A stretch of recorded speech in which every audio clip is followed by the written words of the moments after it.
Hi guys, it's CryptoBirb Adrian speaking. Welcome to today's Friday webinar where this has been quite of a potential turnaround in the financial markets throughout this week so far. We were looking at cyclical stocks picking up a little bit while at the same time defensive stocks giving away to the market. Yields may be about to increase within the next FOMC meeting coming up as soon as next week. There's so much going on in terms of the tense policy monetary tightening.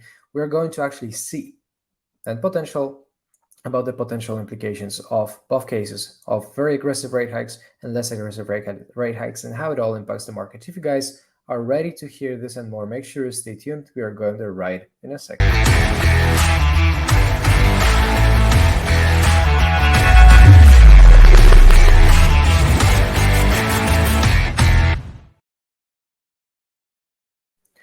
Welcome, welcome, welcome. Hope everybody is doing okay. Please let me know in the comments how you guys are doing. I'm doing really good. Very beautiful weather up here in Portugal. I'm pretty curious to know what's the weather up like in your places. I know that in UK temperatures was actually hitting 40 degrees Celsius. The temperature not met in ages. Basically, it's pretty wild. I know there's lots of wildfires going on and spreading across many forests. I hope you guys are really staying safe out there. And well, my suggestion is let's kick it off with the typical market review. Uh, well, simple stuff. Here we have the United States building permits. New updates have picked up the interest of the media publicly, and we are looking at a fresh update, which shows a little bit of a round down, to be honest, right? This local decrease has been actually seen and monitored. It's not necessarily the biggest, I should say, ever since 2008 uh, crash or deterioration. However, it's a significant decline ever since 2022 started. There seems to be a little deterioration in the recent days, and I would argue that the most important point is that this is the proxy of how the consumers feel confident about spending for the housing, which costs a lot of money. So this tells you immediately about how the consumers are willing to dedicate their funds and how willingly, and it's a little bit decreased. Also, along with the historically low U.S. consumer readings for their sentiment. So it all seems to interconnect, and potentially this tells you about, as a leading indicator, what may be the expectation for the next 6 to 9 months, and there seems to be a slowing to the economic outlook. Well, out of the fresh stuff, we are looking at the composite index basically hitting new highs locally, breaking to the new highs to 12,000 points. We are looking at the composite index basically breaking out above this resistance and targeting the next major resistance around 1250 or 12,500, if you will. The most important point, though, is that we are looking at this local bullish crossover of a 20-day trend over 50-day trend. This confirms that the short-term tendency in the market may be more bullish than not. I hope you guys still catching up.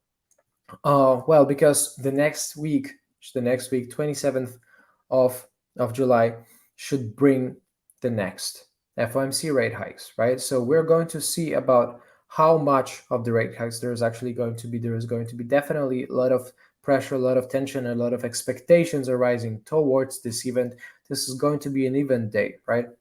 Event trading means basically that there is certain press release, there is certain news expected to come out, and expectations seem to arise basically towards it. The anticipation tends to build towards the release, and at the same time, the bigger the discrepancy, the bigger the difference between the expectations and the reality, between the rumor and the actual news. I would argue the bigger the output, the bigger the output, difference in the market, the bigger the price shock, and it's very hard to trade. However, you can gauge a little bit of the expectations and get the good base and the taste of what the expectations are from the traders per the FOMC meeting. Expectation tool that you have from the CME Group, Chicago Mercantile Exchange. And here, target rate probabilities for 27th of July after the next meeting. This is going to tell you that the 75% of chances right now seems to be favoring 225, 250 okay, for the target rates. So after the following interest rate hikes, you could be expecting with 75% of certainty, or I should say 75% of probability, 225, 250, whereas 25% approximately expects of even higher rate hikes, right? Even more monetary tightening, even more aggression in the way that the balance sheet is basically run down there and reduced by the Fed and by selling off bonds, of course. Here you're looking at 250, 275, right? So we would talk about a very, very aggressive rate hike, uh, which may be the case because the inflation would not necessarily be the most willing to come off, right?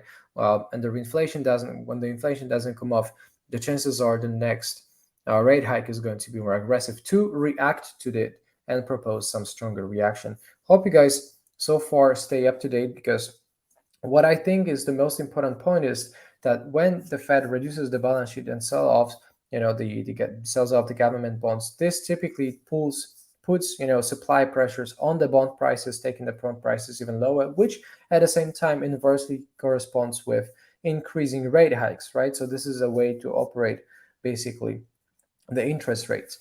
And I would argue that this had some stain, and some stamp on the way that the markets performed so far, and towards building the anticipation, for the next week economic outlooks, with a little bit of a slowdown from the leading indicators, just like you would have the housing permits.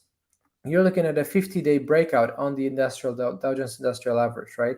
Just like I mentioned, this 50-day breakout is very important with a bullish crossover on the composite side, the Nasdaq composites, and even the large caps are breaking up above the 50-day trend. This tells you that this is the very first instance ever since early March that this actually has happened. And if it's such a breakout, right, then it tells you again about the relevance and the importance. If the frequency of this occurrence is not high, this tells you this must be something to it, right? This tells you it's not necessarily the noise, but rather it's a relevant signal. And because of that, it's also, because of that, it is also breaking through the resistance on the price action base, on the swing high area around 3,900 before. You're looking basically at 4,000 or 4,000 points, for S&P 500 for a breakout, very strong close around the daily high, right? So this is a very strong tendency, which may pull and push forward at the daily open, or following the daily open for the stocks. For the floor exchanges, and if we take it to the S&P 500 contributes, or should I say, what contributes around S&P 500 as the benchmark, you're looking at a lot of different ETFs, right? Different stock sectors, which by observing which you can decide about what kind of like a moment in the economic cycle you are. Basically, if there's more defensive stock rising, you could argue that defensive risk-off environment and the economy is not necessarily doing so well. However, the risk-on environment is exactly what drives the economy forward, what pushes the stock forward, and what drives the entire business, right? So here you're looking at the deterioration to 30% off 65% early this year, 2 months ago, basically, of the highs for the energy prices, right? Actually, energy prices have come off basically of 65% outperformance year to date, ever since the year started, to 30%, right? So it's lost quite a chunk of the profits. About 50% of the profits is lost, or 30 percentage points. While at the same time, you see that there is a little bit of a picking up, and the momentum side. I would argue for stocks like, again, communication services, for discretionary, consumer discretionary, for technology, right, which seems to be picking up even more aggressively. You can tell that not by the slope of the increase, right? You can tell again this slope is kind of like more aggressive, whereas the slower rate growth is more horizontal, closer to horizontal, just like you would have completely horizontal on the healthcare, on the staples, and on the utilities, right, which are considered defensive stocks. So defensive stocks are flat or slightly underperforming right now. Now, while at the same time, the risk on assets, the communication services, technology is kind of like picking up aggressively. At the same time, energy seems to be, tumbling a little bit. Of course, there's been a massive increase. This has been the major top performer this year, and seeing it come off a little bit, is definitely uh, not surprising, I should say. Here's another very interesting chart to look at, and it's basically ROG, right, which is relative rotation graph, and it tells you about the relative strength momentum against relative strength ratio, right? So relative strength, for everybody, is a technical analysis concept which divides one price of one security versus by the price of another security, giving you kind of like a little bit of a ratio uh, to let you know about the percentages. Perhaps you can do so apply so as well for the percentage performance to define what leads more, what is stronger, right? Which asset is stronger, which security is stronger, and it tells you the relative strength of one asset against the another, while the momentum is the ROC of it, the rate of change, how fast it changes, right? The pace of change.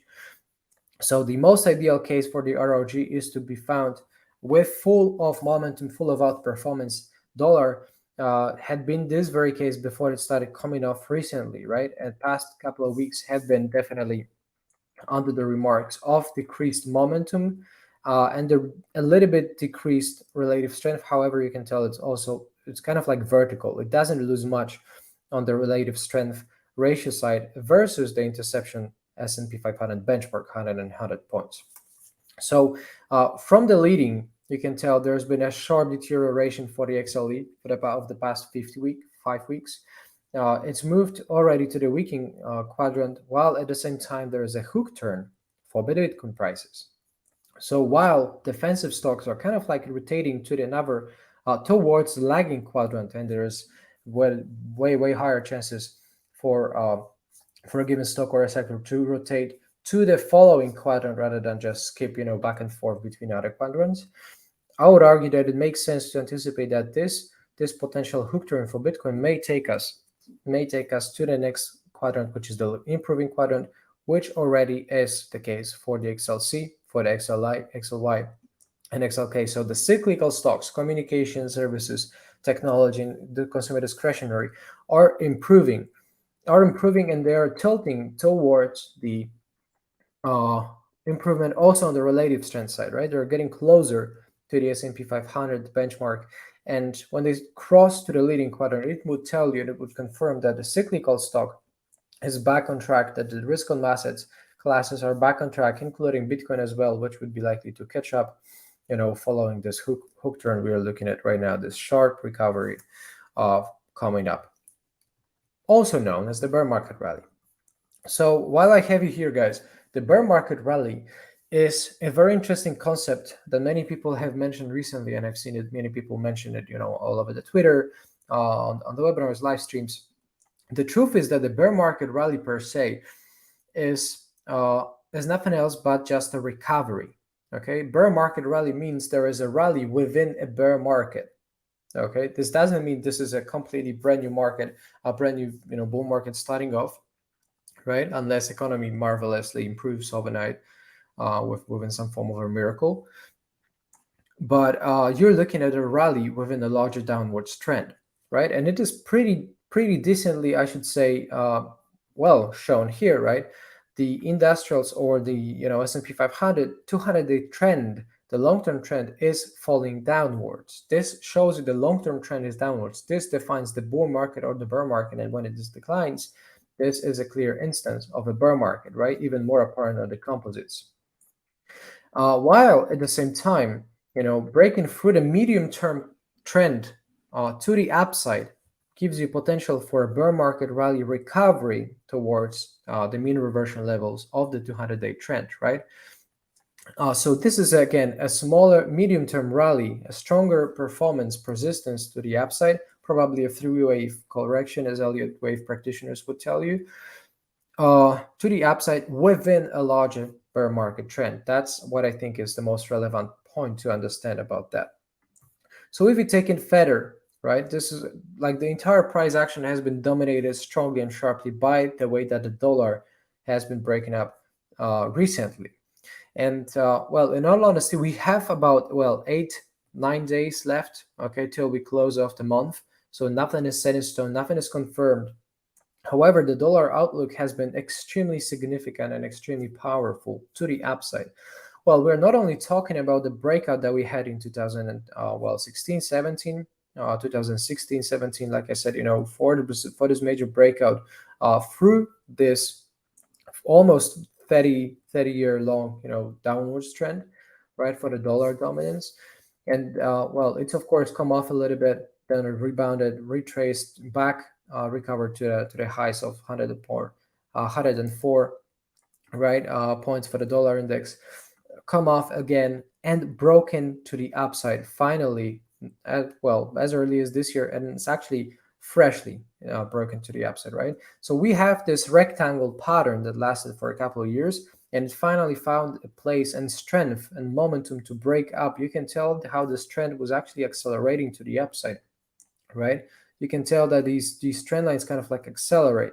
uh, there is this fan principle, if you will, that the price action kind of like keeps getting more and more vertical. You would adjust the trend lines, right, following these major breakouts, and adjusting those trend lines tells you about the stage of the development for a trend. The more vertical it gets, the higher the chances it would soon blow off.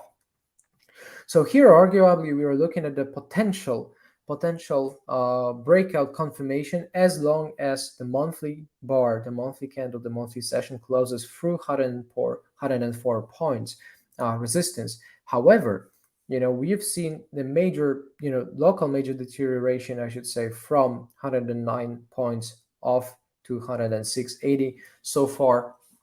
And well, in case it fails, nothing is set in stone. Like I said, the strength or the past performance is never guaranteed future success or future performance. But imagine the dollar closes below 104 points, right? This would be like this massive deterioration, massive trap for everybody who is bullish, turning bullish on dollar over 104 points on the dollar index side. And I would argue that if we close beneath the resistance, this may validate a case of a trap, a case of a specialist breakout, a case of a breakout failure. And breakout failures or failed patterns tend to perform better in the opposite direction than anticipated, right? So the opposite direction to the breakout itself would be downward. So it may happen. It may happen that if we fail to close over 104 points, we may even get lower and back to the lows of the range. This would be like the most typical case, right? The correlation on the 7-week basis to S&P 500 remains strongly negative, and at minus 0.88, right, which tells you that the market is very strongly correlated against the S&P 500. So whenever the dollar pushes strongly upwards, the S&P 500 and the stocks would basically, fall downwards. And seeing this major breakout, and the risk on kind of like turn on the composite side, on the S&P 500 side, this is a little bit promising, which may contribute to this breakout and failure on the dollar side. Again, too early to say. We still have a couple of days to go. However, a failure on dollar, and at the same time another follow-through confirmation on the 50-day trend, over 50-day trend for stocks, for cryptocurrencies, would be potentially bullish. If we take it even further, we're looking at a Netflix chart, right, which had been definitely one of the loudest, I should say, poorest performance this year. On top, there is a relative strength concept, like I said, for S&P 500, and Netflix versus SPX, the large cap index, there at 0.056 right now, picking up a little bit, right, against the S&P 500. But of course, Netflix had been very interesting, as it's come off basically ever since reaching $700 per share, $700 per share per issue, to as low as 162. This is a major deterioration, right? 80% downwards is what it is. And I would argue that right now, this local recovery of the lows, following within this double top, double bottom pattern, if you will, right, where it has some sort of like complexity there, I would argue that this may contribute to a major breakout, right? And this major breakout led by the biggest underperformer, the biggest loser, I should say, of the entire blue chip series, then you're looking at, well, something that would be potentially towards the next resistance of $250 per share, right? There's this huge gap, this huge running gap to the downside, which is said to get to. They say that the gaps tend to get filled. They tend to get filled, first of all, because of self-fulfilling prophecy, and people love seeing patterns even when they don't exist. and they would imagine they would anchor so much towards this gap that they would just basically trade towards it, and the pattern, resolves itself in a self-fulfilling prophecy manner. However, the volatility itself also comes up with the pattern filling, with the windows closing, as Japanese traders would tell you, right? So just the volatility of an asset itself is likely to close certain windows there. So 200-day average at 410 points, approximately $410 per share. The major resistance at 330, right, all the way to 250. This is a major resistance block. And this entire zone, entire gap, entire window works as a resistance. So it's going to be quite a challenge to actually break above for the Netflix traders. And well, through the proxy of correlation with tech stocks, with the blue chips, I would argue that Bitcoin is the next chart to look at. And this chart actually shows you the Bitcoin, in the setup of a weekly bar chart, with 200-week average and 50-week average on top, with certain patterns, basically marked in the chart, and the correlation coefficient versus 7-week basis of S&P 500. It's coming off basically off very strong levels of, I would argue, 0.95, which is a very strong correlation, positive correlation. You're looking at this local deterioration in the way that the market correlates to the equities, which is, arguably, a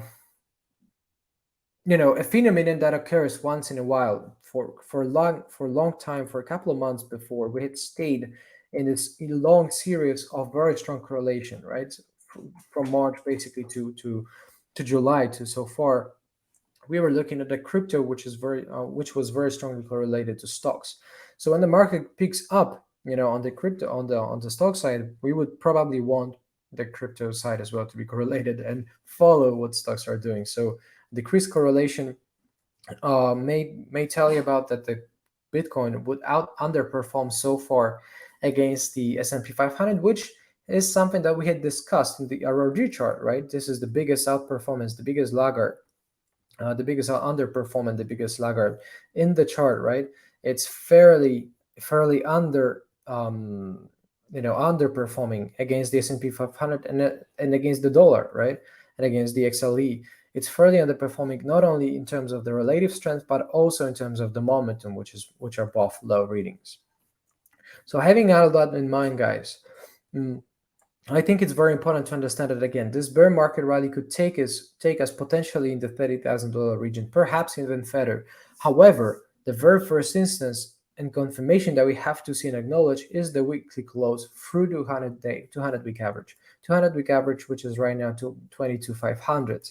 So a weekly close of a bar of a candle through 22,500 may potentially add and contribute to validating for this bear market rally to crypto, which has been lagging behind the stocks.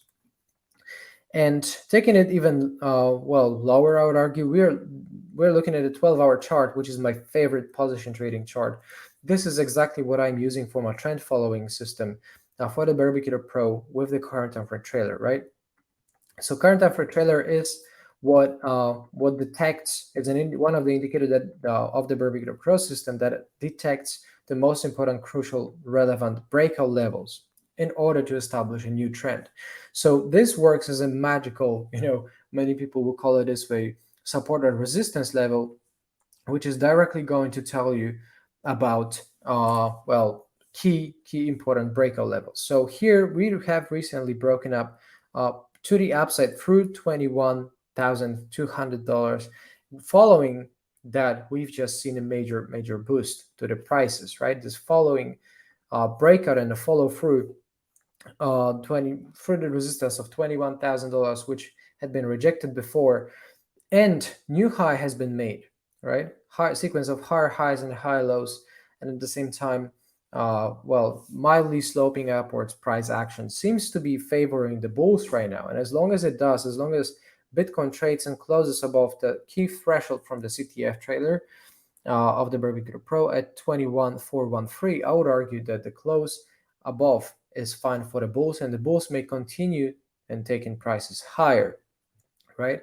And with the help of level lines, which is this indicator adjusting automatically to the pricing of asset is and the volatility and the pivot points, it's going to tell you that as long as Bitcoin trades up outside $23,000 or 21,413, the chances are that the next major resistance is only as near as 28,687. So 28,600 higher, $28,000, or even within closer proximity, $32,000.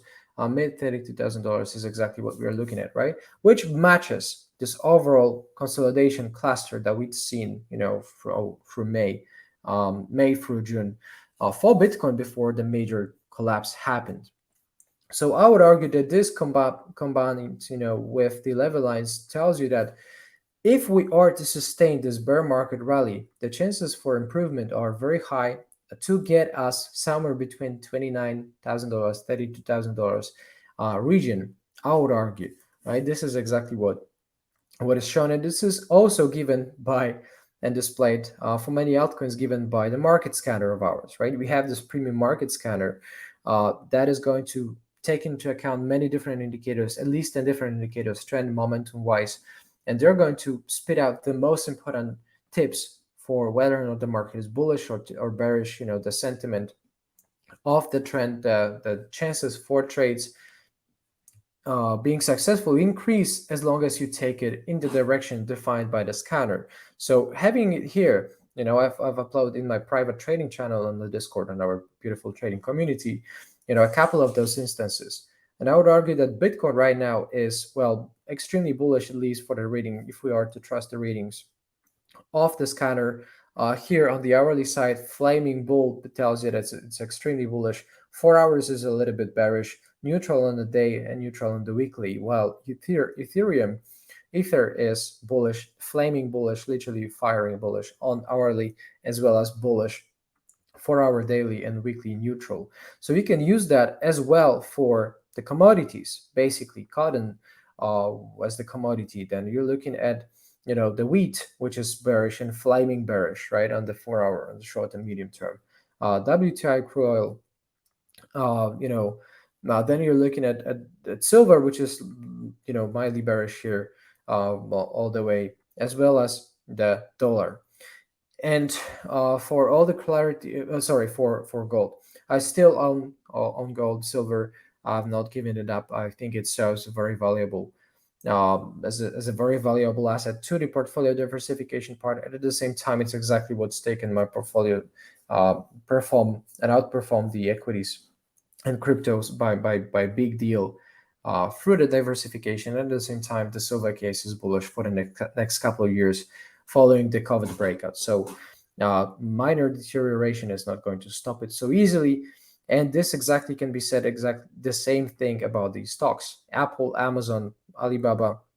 We're looking at Facebook as well, which is actually lagging a little bit behind the other stocks. But Amazon and Apple are leading definitely all the bulls across the board, right? And you get so much more. Guys, here in our premium community ever since 2017. And the best part is, and if you want to go and use those time-saving scanners, or enjoy our beautiful community 24/7, 365, you may get that 7 days free within the free trial offer that we've got for you, right? So if you're interested, if you're serious about the money, all you have to do, guys, is just go to thebirbness.com. Go to thebirbness.com/free-trial, or go to thebirbness.com and literally pick the sign up free button. That is going to tell you exactly what you get, and that you get the access to all the premium educational materials, to all the asset classes, all the market scanners, 24/7 support from myself and from my team, automated signals, and daily webinars. If you guys want to expand your knowledge and want to get it completely free of any charge for 7 days, take this offer. This one is for you. However, if you are here to goof around, play, and just deceive people, that's not for you. Don't waste my time. Don't waste the time of our beautiful community. Don't waste the time of my team. Needs to be serious. If you're serious about your money, you really want to improve, really want to take it to the next level, and if you really want to cut and learn how to cut the losses, cut the bullshit, this one is for you. 7 days free. If you guys have your questions, I see you in the nest. of other questions, answering them brilliantly along with my team. Hope you guys enjoyed this stream, this webinar. Hope you guys are staying safe. And if you enjoyed that, make sure you hit the subscribe button, smash the notification likes, hit the notification bells on so that you stay notified and tuned for each and every single new release we have for you coming up on a daily basis on our YouTube account. That's all, folks. Hope you enjoyed that. God bless you all, and I see you around. Bye bye.